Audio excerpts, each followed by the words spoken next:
What you are about to see is a huge mistake on my part. Hey, funny story. You know Summer Game Fest, that annual showcase of games hosted by Jeff Keighley, kind of like a replacement E3, just happened last week? Well, Summer Game Fest is not just one showcase, it's a whole weekly series of showcases of all sorts of games, big and small. And I had this fun little idea to watch and talk about all of them, because most people do not engage with all of them. I now understand why most people do not engage with all of them, because I had to sit through 16 different showcases, and by my count, 511 games. I was writing and editing as the events were happening, and it started out fine, and then I hit a point where I realized what I had signed myself up for, so you can definitely notice a shift in the video, but the sacrifice of that is that the beginning, middle, and end points of this video are completely different, and I basically had to Frankenstein this video together. But in a way, it kind of ended up being a reflection of me and my experiences with Summer Game Fest, so even if there are parts of this video that seem like they don't go together, I hope you'll forgive that, and I hope you can find some enjoyment in it, because I actually really had a lot of fun making this video, even if it very quickly ballooned in size. So if you're okay with all that, that's enough preamble. Here is my journey into insanity with Summer Game Fest 2025. I hope you enjoy it. It's that time of the year, folks. Summer Game Fest, or what us boomers used to call E3 season. The time where crusty, basement-dwelling gamers with chronic back issues sit with their eyes glued to their computer screens for a series of presentations about what's coming next in the world of gaming. Or more accurately, they tune into these three and ignore everything else. As much as I love Summer Game Fest, I too am guilty of this.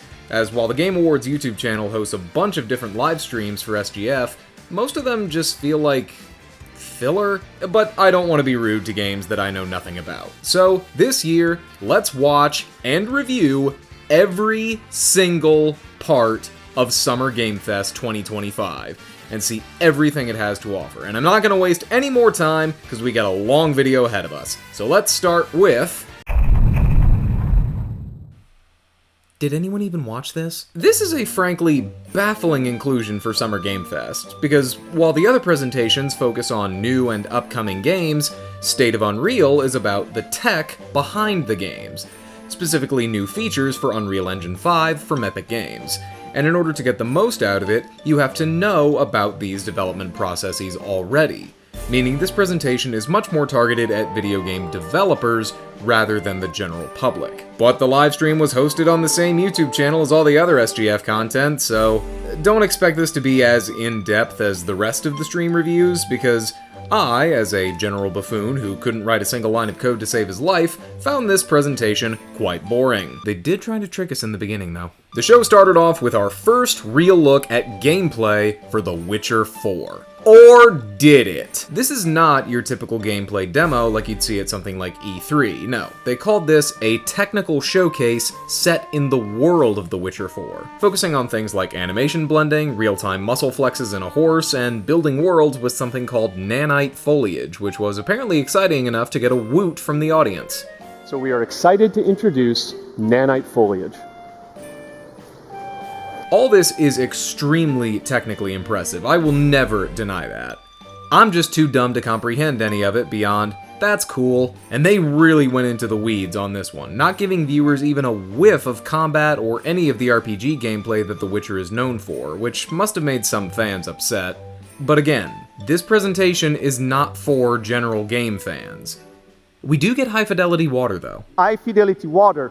Oh my god, Chris Evans! Oh no, not that Chris Evans. No, sorry. They show off this thing called MetaHuman Creator, which looks extremely cool, especially when they do a live demo, capturing someone's face and rendering it in real time as a blue alien with fire hair. VTubers need to step their game up. And then they talk about using Reality Scan to bring Megascan's quality content to Fab. I'm sorry, what? Which launches today on Fab. It launches on what? That will start releasing on Fab later this month. It's called what? Oh, Fab.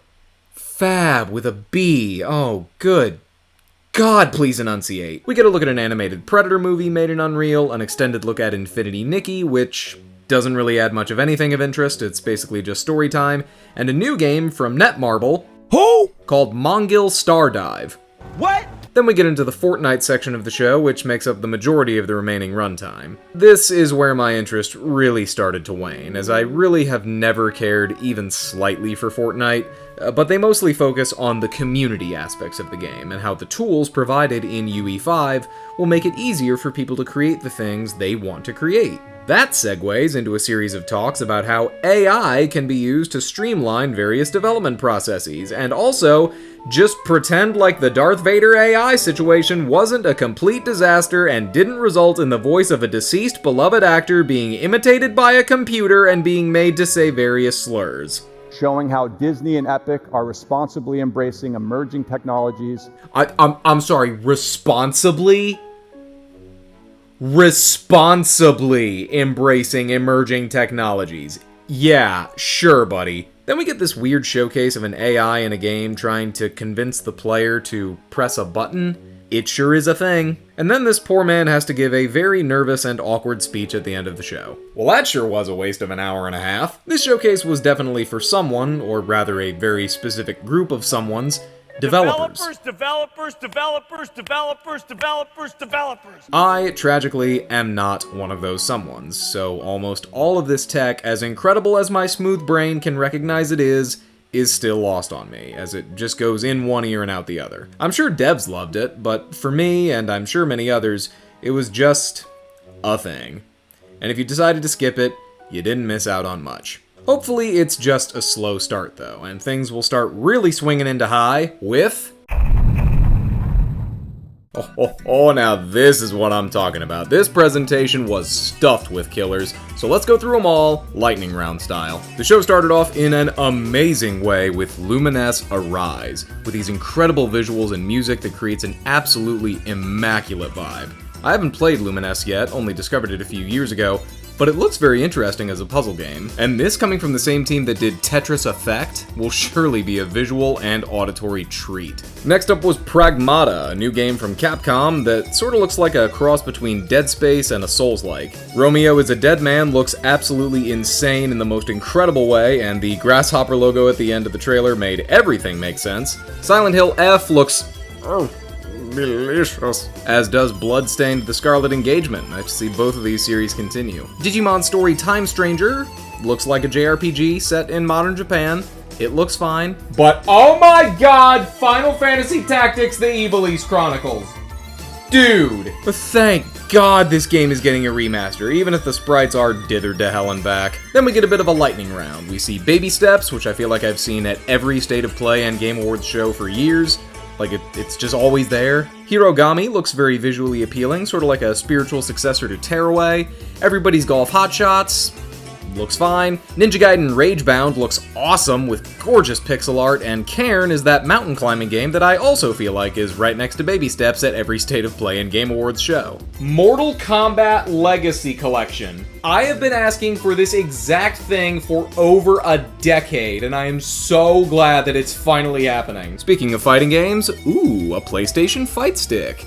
I don't even want to think about how much that's gonna cost, and I guess neither does Sony because it was here and gone in 5 seconds. Metal Gear Solid Delta Snake Eater gets another trailer with a tease for some new camo type at the end. Neo 3 is revealed, looking super stylish, and then we get a couple of PSVR 2 games. Thief VR Legacy of Shadow, which looks to be a fun stealth sandbox game, and Tides of Tomorrow, which looks to be a very interesting take on a multiplayer game where you trace and follow the gameplay paths of other players. Both look cool, but considering there's only 2, it continues the PlayStation trend of not caring about PlayStation VR 2. Nicholas Doucette, the director of Astrobot, appears to announce that 5 new challenge levels are coming to that game, just adding on proof that that is the single best thing Sony has done this entire generation. Sea of Remnants looks like... I don't know, honestly. I feel like this trailer was processed by my brain and then immediately overwritten. It just looks like a pirate game. If there was a hook, I don't remember it. From the visionary behind Abzu, The Pathless, and Journey comes a game that looks like all 3 of those games made into one, Sword of the Sea. FBC Firebreak is a game that's coming out. Still weird to me that Remedy is making a multiplayer shooter, but okay. Oh my god, finally! We finally got our first look at IO Interactive's new James Bond game. 007 First Light. Little gameplay shown, but the style was off the charts, and I really like the guy they got to play Bond. He absolutely has the style and swagger that 007 should have. We get another look at Ghost of Yotei for like 10 seconds before they say we'll see more next month, and we close out the show with Marvel Tokon Fighting Souls, a 4v4 fighting game from Arc System Works, the makers of Guilty Gear and BlazBlue. Fighting games, and Marvel fighters in particular, tend to be either 2v2 or 3v3, so 4v4 sounds like a lot. I have no idea how that's gonna work in terms of gameplay, but we'll see how it shakes out and how the fighting game community reacts to it. So damn, that was like really great, I thought. One of the best state-of-play presentations Sony's done in a while. Just good, fun-looking games throughout. I feel like most people can never agree on a state-of-play's quality, but to me, that was really, really solid. Great showing from Sony. Nothing. Yeah, nope, nothing occurred on day 3. It was pretty quiet, all things considered. June 5th, 2025 saw the worldwide release of Nintendo Switch 2, and while I know it's not technically part of Summer Game Fest, it was right smack in the middle of it, and nothing else happened on this day, so I consider it an honorary SGF event. So let's talk about it, but get ready to be real sad, because I just don't like this situation. I just don't. I have made no secret of my opinions on the Switch 2. If you haven't seen my previous videos, the Cliff Notes version is the system looks great, but the prices make me want to gag. Didn't stop the Nintendo fanboys from jumping on it like a damn trampoline, though. It's been very strange to observe the general apathy of fans regarding the Switch 2 and its pricing, because we all found out that the Zelda remasters were going to be more expensive than they originally were on Switch 1. We found out that the tech demo that literally every single person on the planet unanimously agreed should be a free pack-in would not be a free pack-in. It would cost $10. We found out that Mario Kart World was going to be the very first $80 release on a modern platform, and we were all pissed. We couldn't believe the outright and unashamed greed we were seeing. But then most people just said screw it and bought the system anyway? That was really discouraging to see, and somewhat schizophrenic as well, because often you'd see the same people complaining turn right around and buy the system anyway, like everything they just said didn't matter. And it's just like, have we forgotten that we have the choice to say no? Have we forgotten that we can choose not to give corporations money if we don't agree with the things they're doing? Have we all forgotten the economic state that the world is currently in and the value of our own money? It kind of seems like that a lot of the time. But hey, I don't like to be all doom and gloom, because it's the release of a new system, and that's exciting, and there's no shortage of things to play on it day one, with what some people were calling one of the best launch lineups Nintendo has ever had. Just look at all these launch titles. Look at all these games. There's so much stuff here. Now, let's take away all the games that are remasters or re-releases of games already available on other platforms. Oh, yeah, the people who were calling this launch lineup amazing, I don't get them, because no, this is absolutely not Nintendo's best launch lineup, because 90% of it is old shit. Old shit with variable pricing as well, which means get ready to pay more money for older games for the privilege of more pixels on screen. Oh, but even if you're not picking up any new games, you still have access to a handful of classic GameCube titles at launch with a Nintendo Switch Online subscription. And that system is super expensive to buy for, so now, instead of having to potentially pay hundreds of dollars for the original systems and games, now you can pay even more! Oh, and don't forget to pick up the new wireless GameCube controller for $65, because you're going to want to make use of those analog triggers that the standard system still doesn't have. $500+ later, and you're ready to play 3 GameCube games. Or! I'm sorry, I know I sound like a major killjoy, but it's just hard to not be cynical in this situation, because I feel like we're seeing the Nintendo that we used to know fade away. They're no longer the budget and family-friendly alternative, they're a premium product with an entry-level price that is higher than the PS5. And if you're upset about $80 games, but then you buy them anyway, then you are part of the problem. So if you keep it up, don't be at all surprised when you see the price tag on GTA 6 next year. Video games are cool, right? Video games are fun. This is meant to be a fun time to celebrate gaming and get excited about what's here and what's to come. I'm sorry for that very depressing detour. We're gonna go back to the fun now because next is the main event of the week, the main Summer Game Fest show. And for this section of the video, we'll be joined by a special guest. Let's see what Jeff's cooked up for us this time. Okay, today's the big day, the main Summer Game Fest show, and we're doing something a little different for this section, because summer and games are always better with friends, so please welcome one of my best friends, Zoe. Hi, it's me, I'm Zoe, hello. I watched it. You may also know her as Thumbnail Girl. She has designed many of the thumbnails I did. On the channel, and I assume you're designing this one? Yeah, I made all the good ones. I'm gonna make all of the good ones, and I'm gonna make this one. Pause. Hi, editing Mike here. So, the original plan for this section of the video was for Zoe and I to have a loose and unscripted recap of SGF, talking about every game.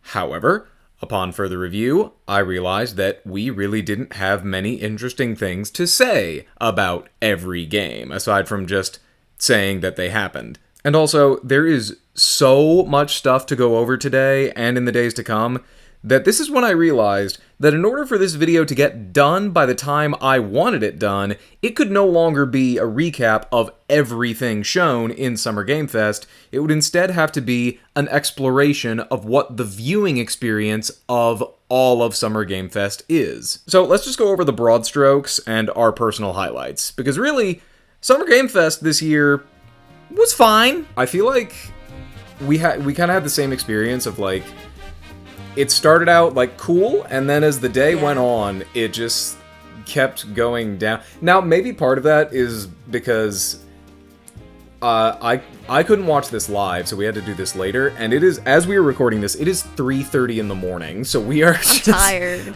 We are so tired. But tiredness was not going to stop us from recapping the show and maybe talking for a little bit too long about our real reasons for watching. Jeff had his shoe game on point. Jeff always has a shoe game on point. That was really the highlight for me, was just seeing Jeff. I love Jeff. I think we both have a mutual love for Jeff. Oh yeah, he's beautiful. I tweak devil. every time he comes out on stage.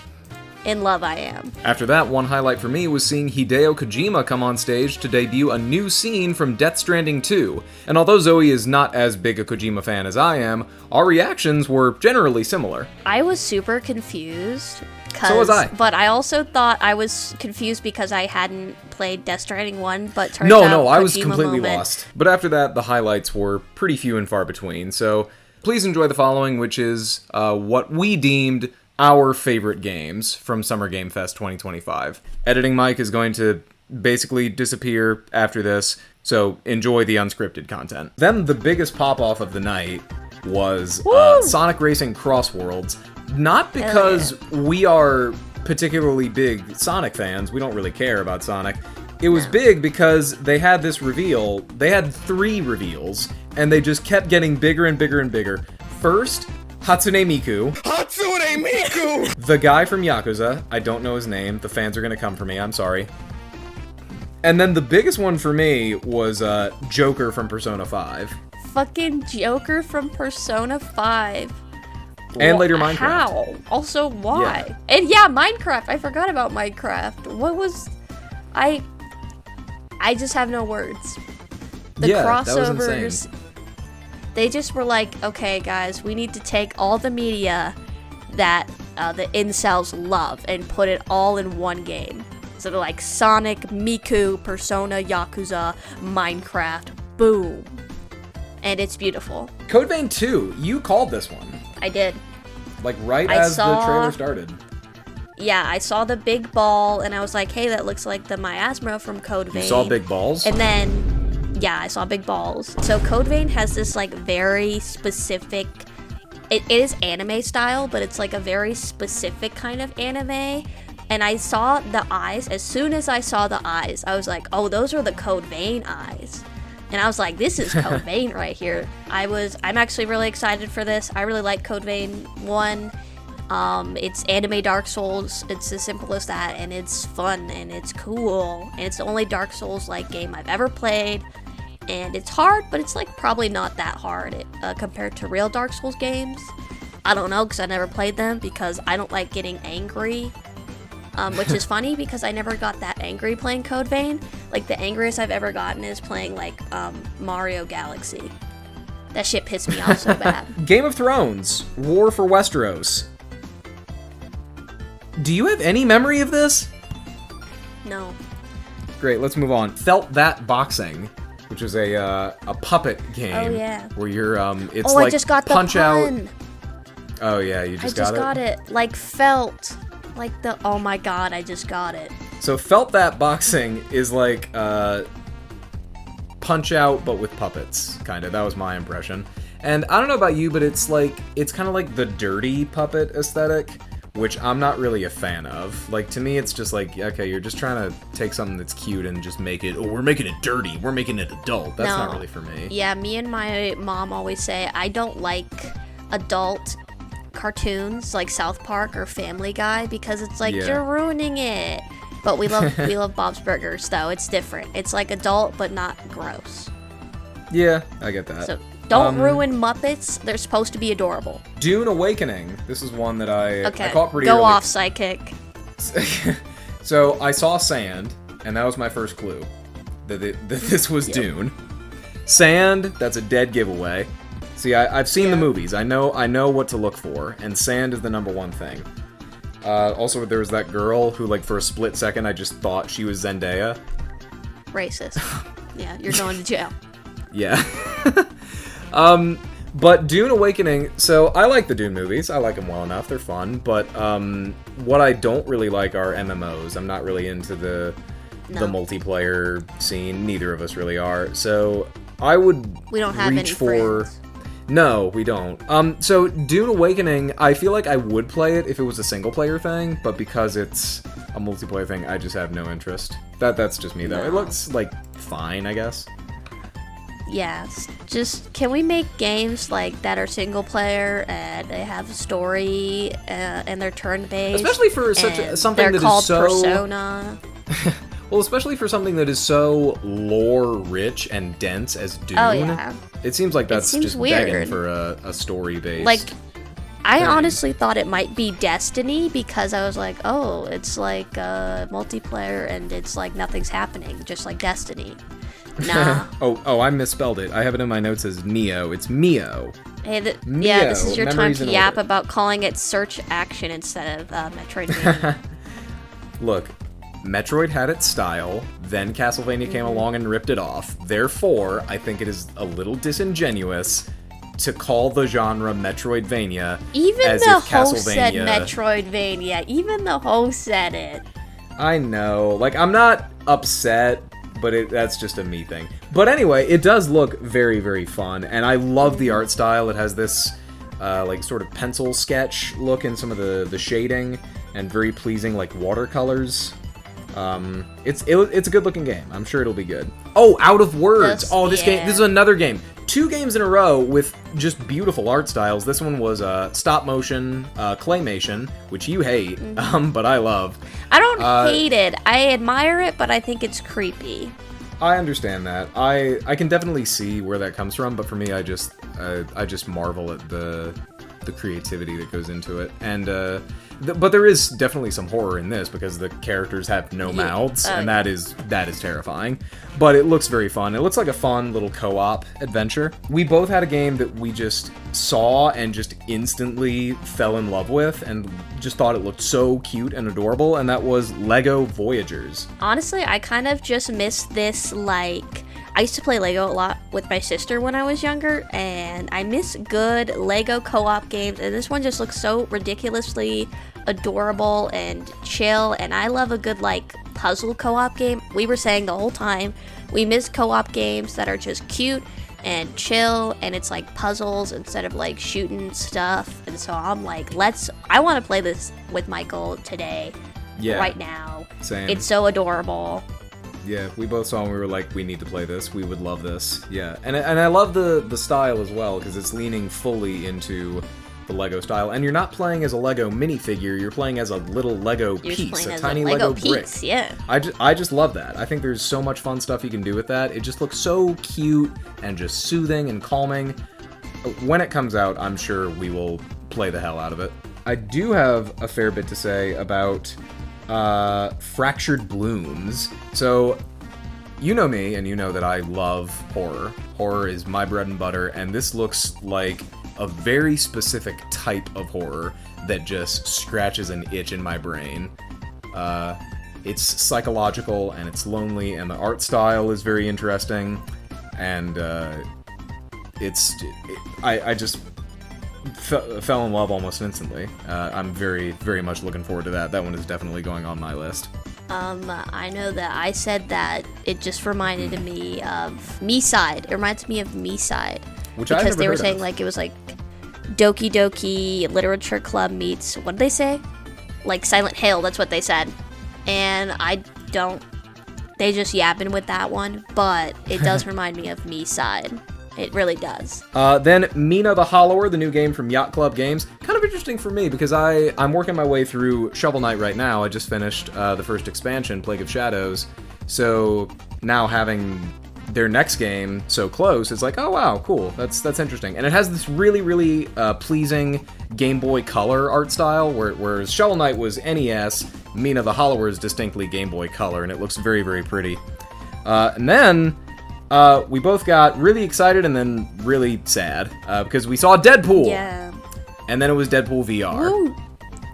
Yeah, but we were also terrified that it was Persona 4 because we saw the color yellow.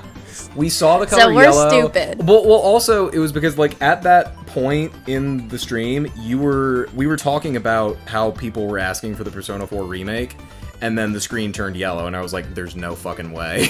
Yeah. We're There's just no like, way. oh man, come on.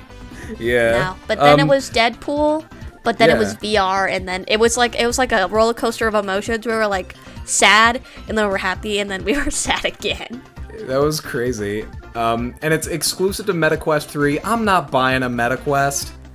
I'm not. No. I'm just not. Although, there is no way that Deadpool is not voiced by Neil Patrick Harris. It really did sound like him. That a has lot. to be Neil Patrick Harris. Okay, this is another game that looks genuinely good. Mixtape. So this is what I call a vibe game, where it's just about dudes just living life and chilling. And I think we need more games like that, because those tend to be some of my favorite movies that are just kind of about That's life. why you liked Kentucky Route Zero so much. Same people. Oh, Same people. I adore Kentucky Route Zero. Well, the same publisher, not the same Same team, publisher. not the same developers. Excuse me. If it was the same developers, I would have flipped my shit. Mixtape looks very pleasing, and it's just about three teens being teens in the 90s, I think. And it's very musically centered. They have a great soundtrack from bands like Smashing Pumpkins and The Cure, Iggy Pop. I'm being so dead ass. I'm watching the trailer right now for the next game that we're about to talk about. I don't fucking remember this one at all. I remember saying something about the sad TikTok song and there being a bunch of ass and boobs. Yes, the First Descendants breakthrough. Boobs. Yeah, the reason we only remember boobs is because it's the First Descendants. And that game just decides to be horny on main. It's insane. We literally have nothing else to say. We literally have nothing else to say. I don't even...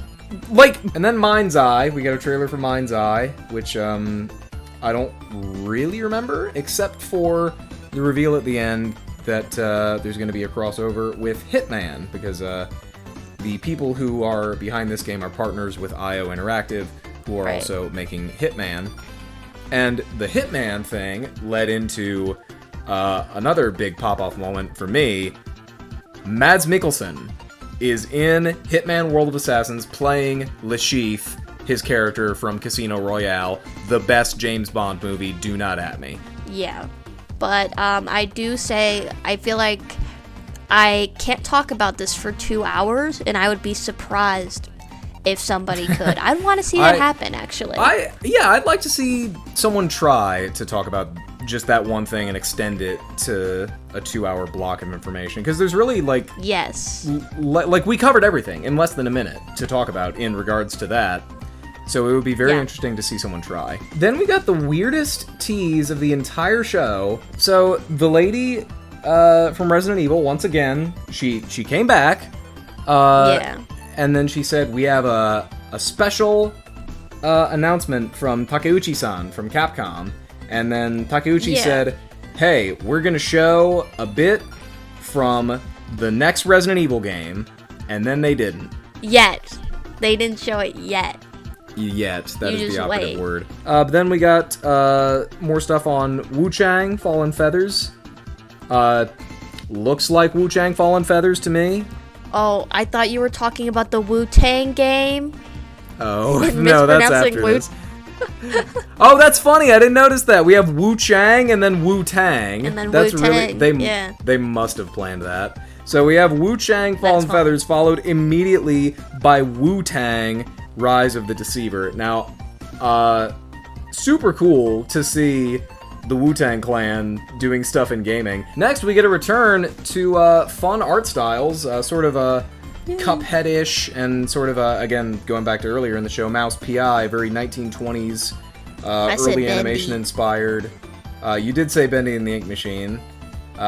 This game is called Into the Unwell. I think it looks very fun. It's like an action game where you're battling these big cartoon dudes. I think art style goes a long way. I think for most of us, most of the games that we just don't remember were the realistic games that were just shooters. Yeah. And but it's this like, looks fun. Also, additionally, like, stop giving, I'm sorry, this is a personal complaint, but stop naming your games like just random words, because earlier we forgot about like Mio and shit like that, because it's not a word. But we remembered Into the Unwell because those are words. Please name your game words so I can remember them. Thank you. Speaking of both of those things, next up was Splitgate 2. This guy was wearing a Make FPS Great Again hat. Alright. That is certainly a choice. Oh, next up! Okay, and then we got a fun announcement. This was the new game from, I'm gonna mispronounce this, Ryoga Gotaku Studio, the people who do Yakuza. Their new game, set in 1943, it's called Stranger Than Heaven. It oozes style, it had beautiful jazz playing in the trailer. We both were vibing. That game looks very fun. And then, it finally paid off. Half an hour later, after it was teased, we got a tease for Resident Evil Requiem, which is going to be Resident Evil 9. This game looks good. I think all Resident Evil games look pretty cool. If I wasn't scared, I would play them, but I think I will just watch someone else play them instead. Summer Game Fest was fun. It was fine. It was good. Yeah. I feel about the same. Anything? There are like, I would say, I will just do the thing that we do where we like write down which games we're interested in. Yeah. And I think for me, purchasing. Yeah, I think for me, the big ones, I'm going through my notes again. I think the first thing I saw that really interested me was Mio Memories in Orbit, and then Out of Words. Right. Lego Voyagers, I think we definitely want to play. Very cute. And then Fractured Blooms looks like it tickles my horror brain. I guess eventually Mina the Hollower, just because it's Yacht Club and I'm finishing Shovel Knight right now. But I'm not in any rush to do that. It looks good, though. And Mixtape, definitely. And Into the Unwell. I'll say that's my list. I feel like being real, the only thing I would probably consider buying would be Code Vein 2, because I played Code Vein 1, and I liked it. And I said this, which is that it's really hard to want to buy new games in comparison to series, because I played Code Vein, I could say, hey, I like that, right? I want to buy the second one. But getting a new thing, it's hard. You really have to convince me. And 700 realistic, same-looking cinematic trailers, it doesn't convince me, because half of the shit, it's like all the same in my mind, you know? Right. So, that, and yeah, I'll join you on Team Lego Voyagers, because that looked cute as fuck. so Yeah. I'm down. But that's honestly probably it. Yeah. I'm not gonna be like cringe and be like, where was this and this? Where was this game? I'm just like, that was You're not good, gonna ask where GTA but 6 was? No, you know what? I don't care, and nobody else should. But yeah, that was a decent show. That was Summer Game Fest. Or was it? So immediately after Summer Game Fest, Day of the Devs happens, which that happens every year for Summer Game Fest, and then every single time, everybody tunes out. Nobody cares about Day of the Devs, which is sad. No offense, because, guys. But Day of the Devs is fine for what it is. Day of the Devs is cute and quaint. So, and of course, we have to talk about it because we're going over everything. So Day of the Devs started with this little message from Tim Schafer. I love Tim Schafer. He's a treasure of a human being. Next was a game that we both just delighted in. We just delighted in seeing this. It was a big I will walk. say, this was the only trailer that was this long that I thought I was like actually engaged in Yeah, I didn't the mind. whole time. This is ridiculously cute. It's, I mean, not to be annoying, but yeah, it's quaint as hell. This is so quaint. It's from the same people who made Untitled Goose Game, and Which it is is obvious. a completely different type of game. It's a co-op adventure where you and your friends are just trying to solve puzzles together using proximity voice chat. But there's parts of the game where like you're behind soundproof glass, so you have to find other ways to communicate and solve puzzles, or you can just Right. go off in different directions and completely lose your friends, talk over walkie-talkies. It looks so just cute and simple and fun. I would absolutely love to play this game. It's like a college full of escape rooms. Yep. That's it. Yep. Looks fine. Moving on. And then We sound There so was- fucking bitter and old. We're like, yep, that's a game. we're just tired. We're not sorry, bitter, we're okay? just tired. And I'm especially tired when the next game is another one we already saw in the main Summer Game Fest Yeah. show. But it's Mixtape, which was one of my favorite games of the show. The whole thing with Day of the Devs is, like, it's more about the developers talking about their games rather than just showing off the game and then moving on to the next thing. You get more time with the developers, Which is why cool. I'm confused why they showed the trailer. Like, at least for a few of these games, they show the exact same trailer again. It's Yeah. like, if you're gonna yap, just do the yapping. Because I assure you, no one on Earth has just watched Day of the Devs and not Summer Game Fest. It's not a person that exists. Why would they do that? And then the next one was another game that was in the main SGF Yeah. show. And I don't it even showed remember whole the name trailer of this again. one. It did. Blighted. Blighted. Thank you. Guys, I'm cool. I'm hanging on by a fucking thread here. Oh wait, I actually like this looked- one. It was the this one with the looked cool. professor. Yes, We Dosa like this Divas. one. One Last Meal. We like this one. It looks very, very fun and cute. We like the art style. And It's a new thing. it's an RP or no. No, I skipped. Did Yeah, or yeah, did yeah. I? No, it's an RPG. It's the first Yeah. RPG of the show. It literally is. Dosa It took them Divas. 2 hours and 20 minutes to show a fucking turn-based game. Which you pointed Okay. out was crazy considering I did. how much of a comeback that genre has made recently. Yes, with Baldur's Gate 3 and Clair Obscur. Like, why are people still making fucking, like, this first-person shooter stuff? Oh, this one was fun. The next one, Possessors, looks really cool. Possessors looks so Yeah. just like so unique and like just a really unique take on a search action game. My girl said it. She did not say Metroidvania. She said search action. Also, Woman Hot after Demon. my own heart. Please watch the artwork. Oh, yeah. Please watch the artwork. from that one. Looks really, really cool. So this is like this is a sequel to a duo of games Please called touch the artwork. Yes. So it's like you're looking at these paintings in a museum, and there's something possessing them. There's something that's making the paintings and the people in the paintings do very weird and off things, or like something will be missing from a painting, and that's just the coolest idea in the world. Next was another game we already fucking saw. It was Marvel Cosmic Invasion. Oh, this game was cool. Neverway. Cool Is that the name of this? Neverway? This is a I don't horror... know because they don't have a title screen. But I think it's Neverway. But Neverway is a... It looked really cool. Assuming that is the correct title. Neverway is a horror RPG life sim. It has a very, very cool style. Very cool pixel art. The devs were both, like, they just seem super sweet. And yeah, it just looks like an interesting game. I like the art style. And I like don't forget, the idea. Romance. There's romance.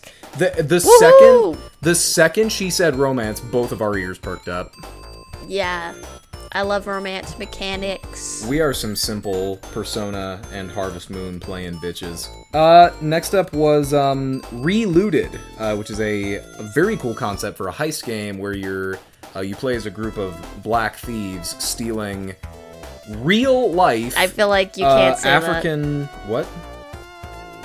It sounds bad to say you play a group of black thieves. Oh no! You are stealing artifacts that are real-world artifacts, that are artifacts from Africa that are just being held in museums, and many of them are not on display. And this game is kind of about reclaiming those artifacts, which I think is a very, very cool concept for a game. It's like puzzle parkour strategy, kind of?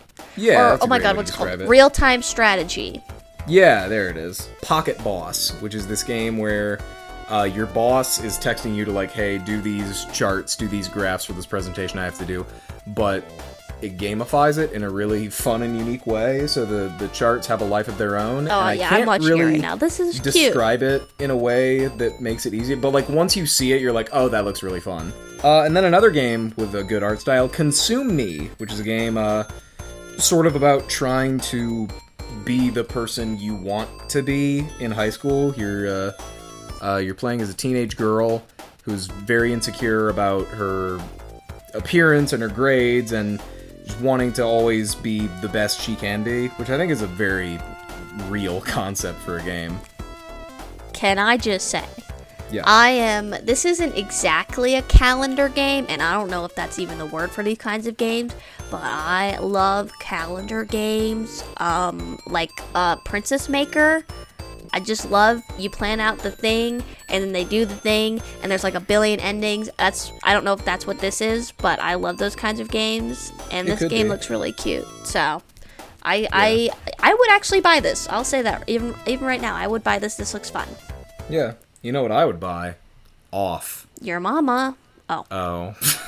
Off is getting a re-release. Off was one of the big inspirations for Undertale, and I think it came out back in 2008, and it's finally getting a remaster re-release with a new soundtrack and some updated combat. It's coming to Nintendo Switch, I think, and a few other platforms. I think it looks fun. Tire Boy. To close out the show, we had a musical performance of a track from this game called Unbeatable. This was a sort of a punky, poppy little ditty that I rather like. What did you think of it? It was good, but also I was sleepy. But I was paying attention, I swear. It was punk music. Don't run it back. Asleep to punk I was paying music. attention. It wasn't punky enough. I understand. More that. drums. You know what? Oh, absolutely yes. On that we agree. More punk is always good. And then that was the end of Day of the Devs. It was And there was nothing after that.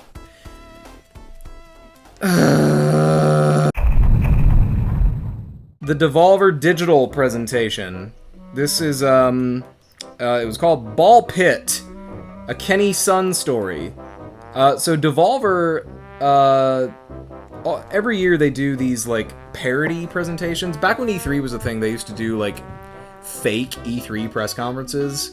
And I remember last year for Day of the Devs, they did, or not Day of the Devs, after Day of the Devs, they did this really, really crazy, like, partial presentation of multiple games and partial, like, sketch that was, like, an Adult Swim type thing where this guy is, like has somebody captive in his house or something, and, like, the police are investigating, and he's, like, obsessed with video games. It was really weird. I loved it. I think the Devolver Digital style is so bizarre, and I absolutely love it.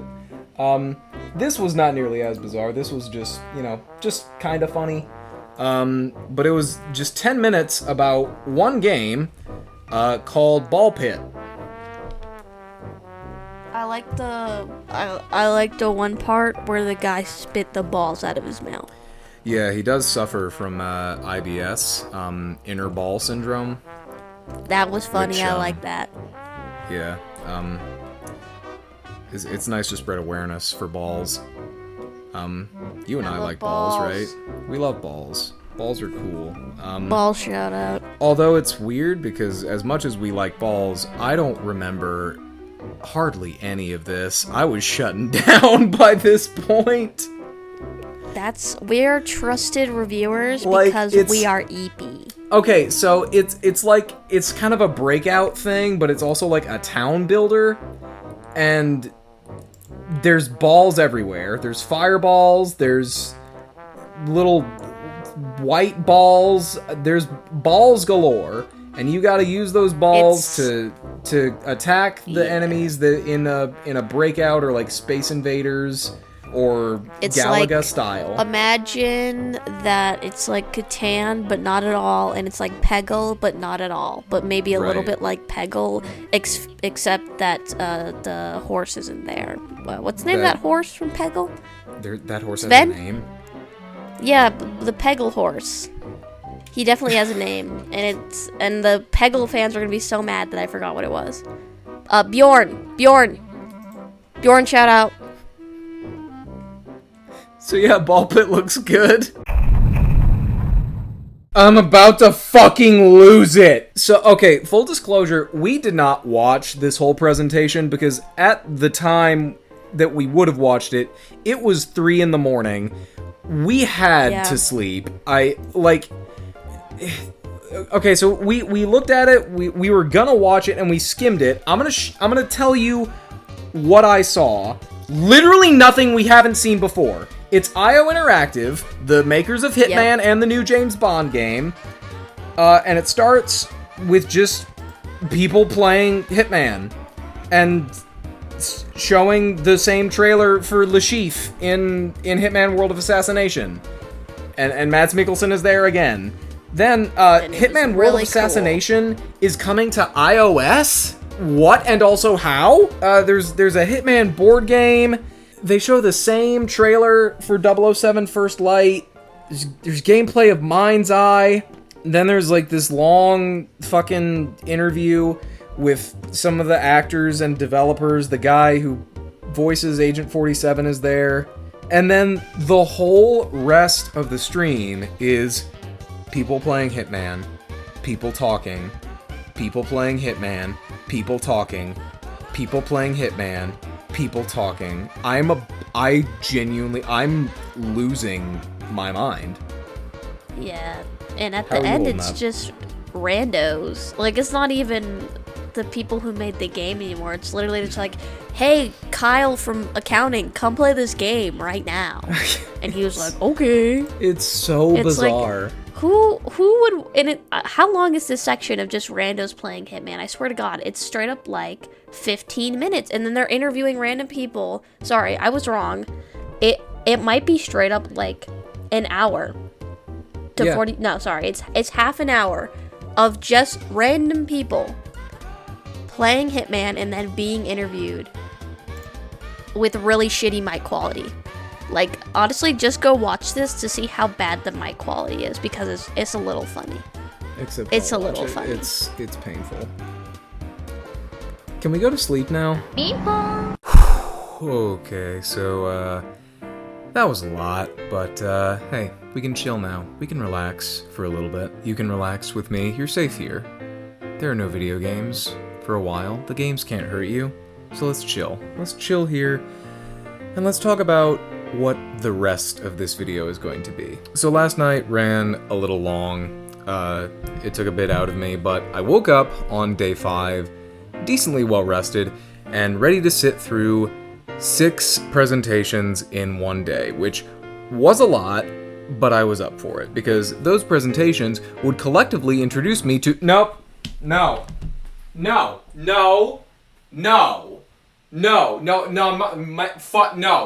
you. No, actually, fuck you, dude. 287 games, which, by the way, is not counting repeat showings, games that were already featured in previous SGF showcases. I simply cannot cover 287 individual games, and even if I could, would you want me to? Rhetorical question, no you wouldn't. I started this video with what I thought was a humble goal, to cover all of Summer Game Fest 2025, but by the end of this day, I looked like a husk of a man with the cold hard reality of 287 games staring me in the face, and I started to wonder, how many people do they realistically expect to watch all these showcases, and how many people do they expect to be able to retain the knowledge of all these video games coming at you rapid fire, especially when many are so niche. Many can look similar to other games or have weird, hard to remember titles. Every other game is a Dark Souls clone or a roguelike action platform farming dating sim with RPG elements. Nobody is meant to watch every single showcase that's part of Summer Game Fest. You're just supposed to watch whichever ones are of interest to you, and this is exactly why. Which I really should have known already, but... So because I can't even remember what most of today's games looked like, let alone talk about them, I had to shift gears and focus on the quality of the presentations overall, and talk about a few highlights when I can. I realized that this video was going to have to be Frankenstein together, there was going to be basically no cohesion, and for the sake of getting this video out on time, I was just gonna have to be okay with that. This video is officially a case study now, on me. Get ready, because the structure of this video is about to take a dramatic turn. So the day started at noon with Wholesome Direct, a showcase which, true to its name, focuses on generally wholesome or cozy games, and largely spotlights indie developers. You might hear that and instantly perceive this as the farming game direct, but you'd actually be mistaken. That comes later. No, but these are games that are generally just nice, calming experiences that almost anyone can pick up and play. And yes, many could be described as cute and wholesome. I typically do not reach for wholesome games usually.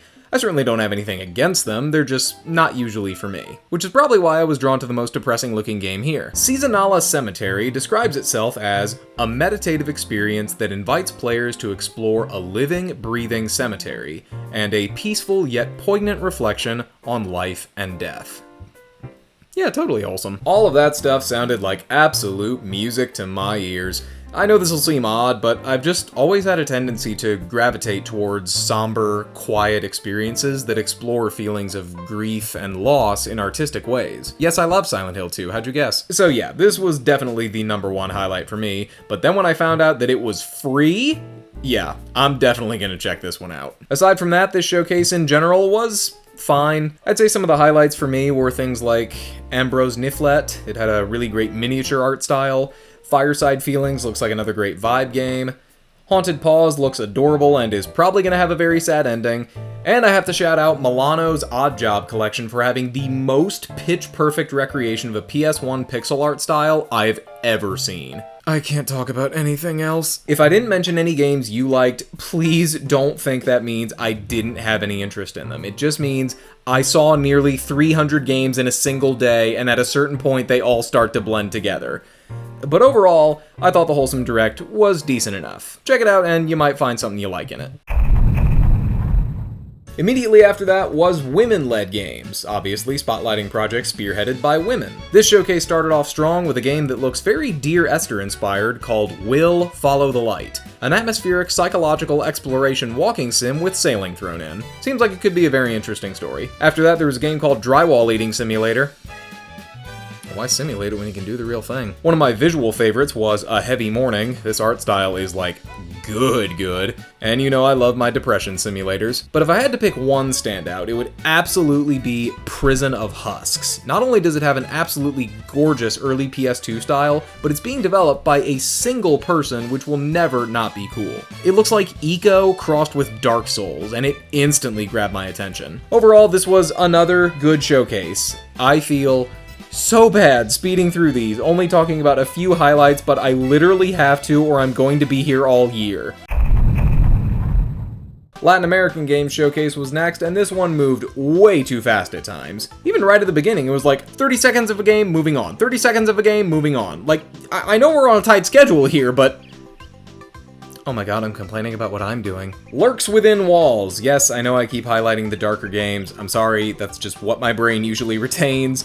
But this is a very cool looking combo of modern horror and old school first person dungeon crawling. There was actually a lot of great horror in this showcase, with stuff like Tormented Souls 2, Dream Core, which looks like a liminal space simulator, Desktop Explorer, and Chunky Jump. But away from horror, there was stuff like Questmaster, a Zelda-inspired dungeon creator with great pixel art, The Trolley Solution, which looks like a really funny game, and God knows we need more of those, and Bogdan's Cross, where you play as a bear knight. Oh, and I have to mention Wander Stars. It's a late 80s, early 90s inspired RPG that absolutely nails its style, and it was also the last game featured in the previous showcase. Okay, it's time to talk about repeats now.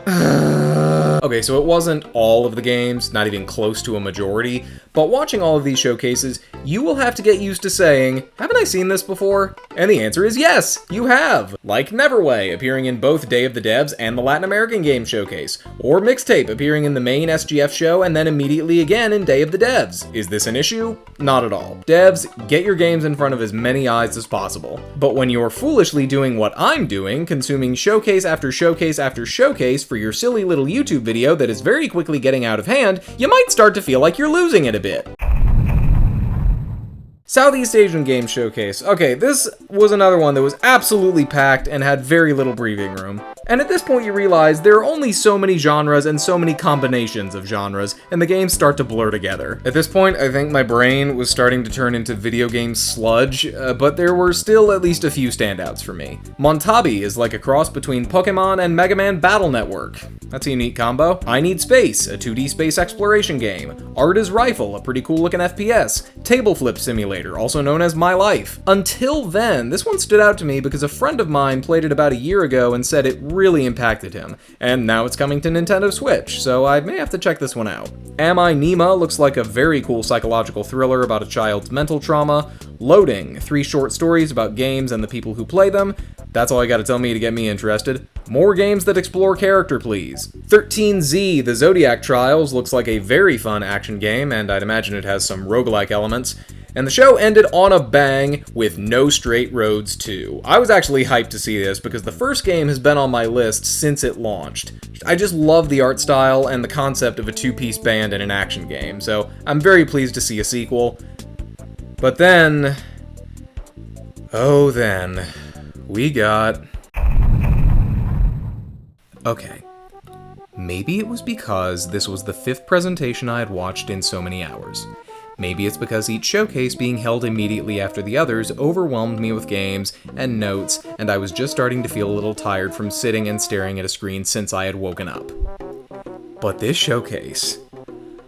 Oh, this showcase. Okay, so Green Games has a righteous goal, that being to showcase games that are doing their part to inspire change in environmental services and address the climate crisis. A pure goal born out of the good of these people's hearts. Which is why it hurts my heart to say Green Games was the single worst showcase of this entire event. I don't like being negative, especially with a medium that I love, and especially with a showcase that's supposed to promote eco-friendly games, but it's very easy for me to be negative when 95% of what you show is cheap mobile trash. I don't have anything against mobile games, in theory, but when you're showcasing so many mobile games that make liberal and shameless use of generative AI, then we have an issue. They had me raising an eyebrow from the very first game showcased, with voice acting that just sounded like AI. You know, that kind of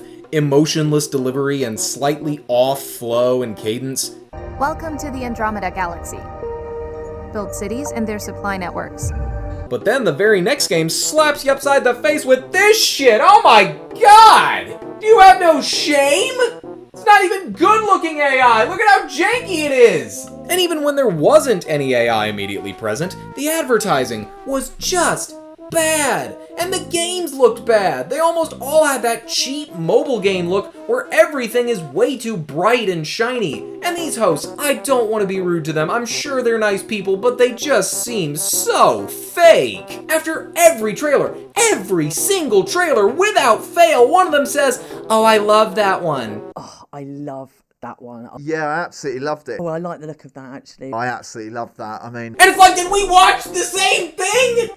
Did you see what I saw? Again, I feel so bad being rude about this showcase because the intent is good. Play games and help the environment. Planetary in the game, planetary in real life, stuff like that. But this advertising is just taste repellent. You got shit like Fishing Clash, a mobile game with more AI narration. Battle Cars, also known as Twisted Metal on Ozempic, and Massive Warfare, a game about battling in tanks and helicopters. What does this have to do with saving the environment? Oh, and I can't forget Standoff 2, the mobile Counter-Strike knockoff. If this is all we can get to help save the world, we're fucked. I literally only saw 2 games in this entire showcase that I actually feel like I can recommend. Those being Hawthorne, a game about mice and owls living together in a tiny little forest, and Flick Solitaire, which had an actual honest-to-God art style. It is also a mobile game, but it's coming to Steam, which is nice. Other than that, it was just mobile trash game after mobile trash game, and bafflingly, in a move that I just don't understand, one of the last games they showed was The Walking Dead? Like, as in the Telltale series from 2012. Why? This was a bad showcase of mostly bad games. And even if the intent behind this presentation was good, that doesn't mean you can get away with poor presentation skills and cheap-looking games that seem to go against the very message that you're preaching. And it also means that I am most definitely going crazy and filled with everything but a desire to save the environment. This showcase finished at 5 o'clock, but the next showcase wasn't until 7, which meant, for a while at least, I was free. And the world was suddenly brighter. I went outside, I touched grass, I pet my dog, I had dinner with my mom. I healed. It was only a 2-hour break, but considering how many presentations I had just watched in the last 24 hours, those 2 hours felt like bliss.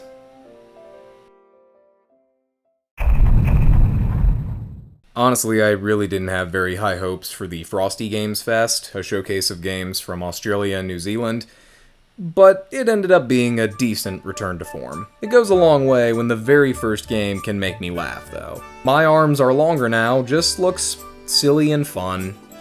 And that's all I need sometimes. But really, just as with all the other showcases today, there were simply too many games for me to feasibly cover in a timely manner. T-Please caught my attention as a 30-minute game about office life and working from home. Into the Dead, Our Darkest Days looks like it has a pretty cool style.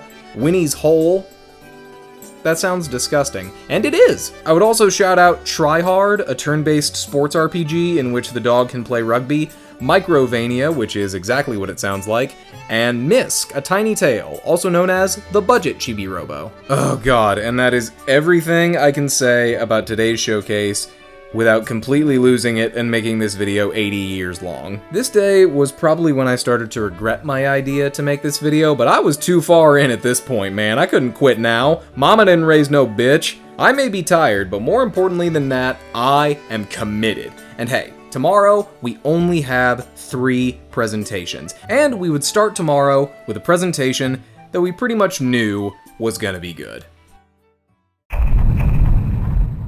Xbox, I am so sorry, but I cannot give you the same courtesy I gave PlayStation and cover every game you showed here. I'm sorry, it's my fault for making a video on an event as the event is happening, but some of us only learn the hard way. But you are one of the big three, and I want to give you the credit you deserve, because you showed off a lot today. Maybe a little too much, honestly. There was a point in this showcase where I thought to myself, oh my god, this is still going. This showcase was a whopping 2 hours, and yes, the last hour was the Outer Worlds 2 Direct, but even the main showcase just kept on showing games. That's fine though, because really I think this showcase was of similar quality to the State of Play, arguably even better, and it's always fun to hear that guy say, world premiere. World premiere. The show actually started with a new trailer for the Outer Worlds 2, I guess just in case you're not going to stick around for the Direct after the main showcase, but you already know that's what we're doing. Oddly, probably the biggest announcement was one of the earliest ones. You know all those rumors that Xbox was finally going to make a handheld system to enter the portable market? Well, the rumors were true. Kind of. This is a ROG Ally. It is now also an Xbox. The ROG Xbox Ally. If you're unaware, ROG has this line of handheld devices that are kinda like Steam Decks in that they have power comparable to a PC in a handheld form factor. And now they're partnering with Xbox to make the slogan "Play Anywhere" as accurate as possible. They didn't give a solid release date, just holiday 2025, but they did say that Hollow Knight Silksong will be available on it at launch. Bold of you to assume that that game is going to launch. Super Meat Boy 3D looks like a great translation of the original, Indiana Jones and the Great Circle is getting DLC, and Clockwork Revolution, that game they revealed back in 2023, finally re-emerged here with still no release date. Hi, Editing Mike here once again. I somehow completely forgot to mention while writing my favorite game of the show, There Are No Ghosts at the Grand. It looks like this super stylish, possibly musical, like, heist game and cleanup game. It looks awesome. There was so much more. Almost all of it looked good.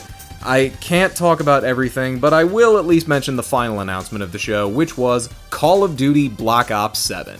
Do I look like I care? After that, we immediately went into the Outer Worlds 2 Direct, and you know, I gotta be honest, I had no interest in this game going in. I never played the first game or any of Obsidian's other titles, but this deep dive made it look like a really fun time. If you're unaware, Obsidian also developed Fallout New Vegas, which is a fan favorite in that series, and this seems to carry on that open-ended RPG legacy with some fun and wacky additions. One thing that caught my attention was the flaws system, where the character you play has to have some sort of flaw that affects the gameplay, but some of the flaws are just funny. The most brilliant one they showed was bad knees, which is a flaw where you can run faster, but when you stand up from crouching, your knees make a really loud popping sound and alerts everyone to your presence.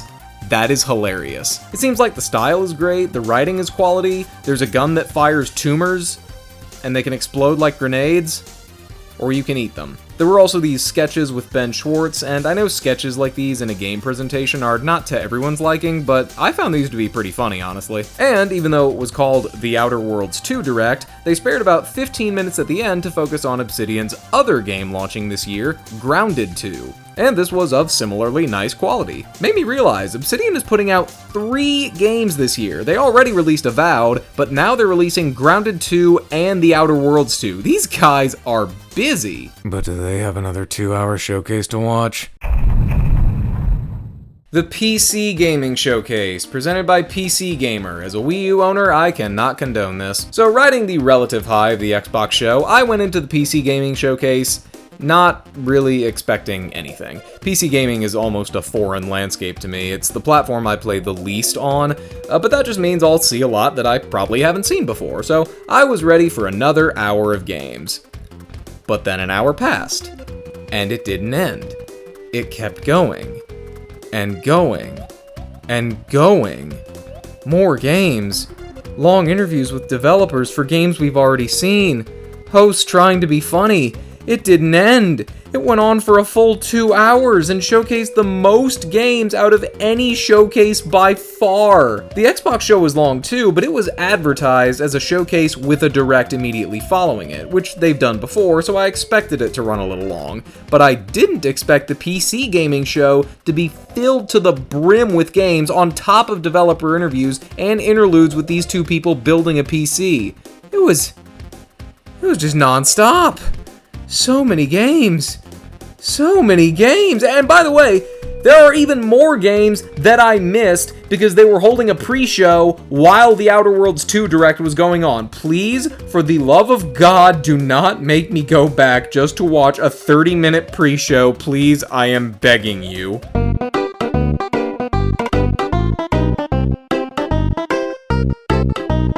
But okay, that's the show. What games did I actually see?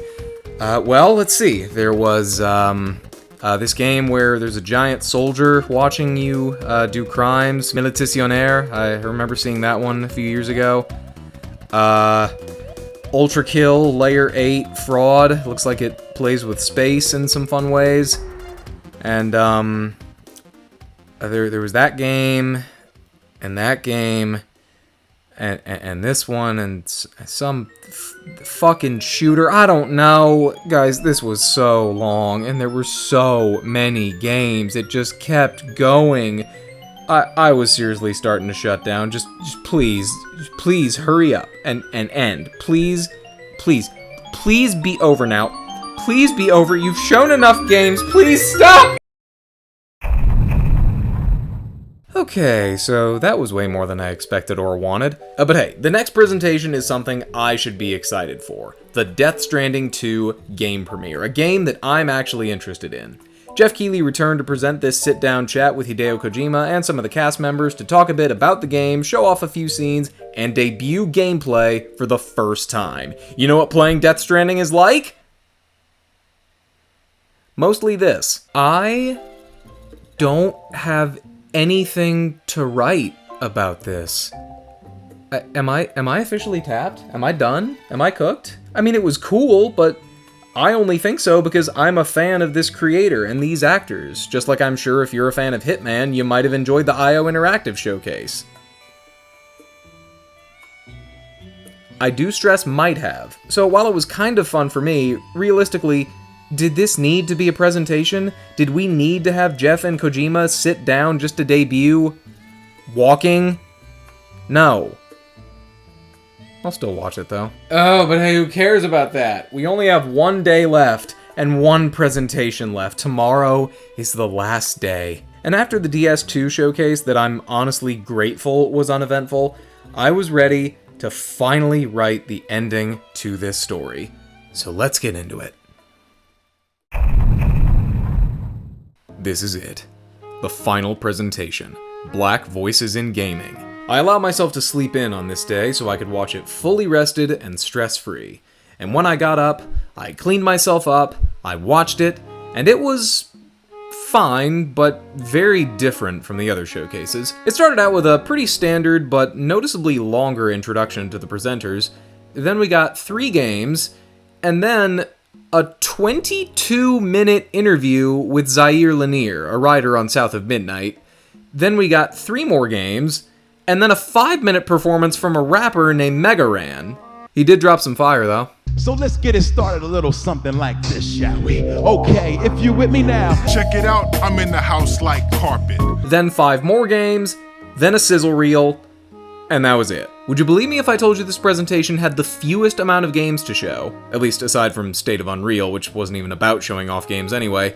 But yeah, there were only 24 games shown, one of which is a technicality, a game that's already out, and 11 of which were only showcased in the rapid-fire sizzle reel at the very end. The show was really focused on giving developers and creatives a lot of time to talk, which, hey, that's cool. I actually enjoyed that interview with Zaire Lanier. I just didn't expect it, because every other showcase thus far has been show the game and move on to the next thing. It's an interesting sort of casual way to do a showcase, but because there weren't as many games here, I don't have as many highlights. Please don't make me go through all of them. I'm not trying to be disrespectful, I just don't have the energy. And even if I did have the energy, realistically, what do you want me to say about the Rabbit Hall? Advent Neon was the first game to catch my eye. With its pixelated style and extreme high speed, its Sonic inspiration is apparent, but it also has melee combat. Kinda reminded me a bit of Freedom Planet, and looks very stylish. After that, a solo dev presented Go North, a game where you explore various mazes in an effort to find a god who will grant whoever finds him one wish. And to close out with what looks to be another great vibe game,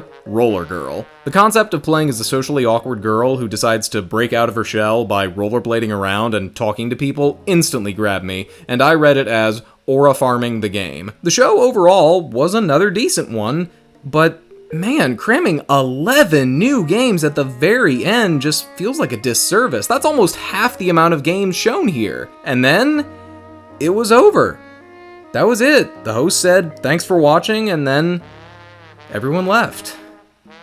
And that was the end. This is the way Summer Game Fest ends. Not with a bang, but with a casual, see you later. And with that, I'm finally free! So what did I learn from going through all of Summer Game Fest 2025? Shockingly little. I saw so many games, the vast majority of which I can't even remember.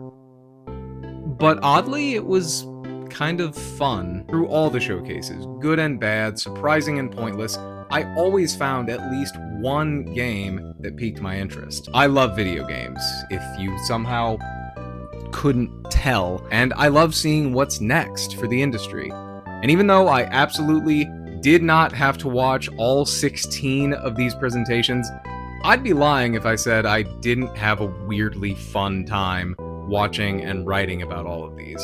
And I definitely saw some things that I'm going to add to my list. If you know me personally, you know that I kind of have a tendency to bite off more than I can seemingly chew. And that tradition continues here. So I hope you enjoyed watching, I hope you found some games that piqued your interest, and if you somehow made it through this entire video, I cannot thank you enough. But I can certainly try. Thank you so much for watching this video. I really hope you enjoyed it, and I hope to see you next time for whatever's next. I have no idea what's next. I really hope it's something short, though.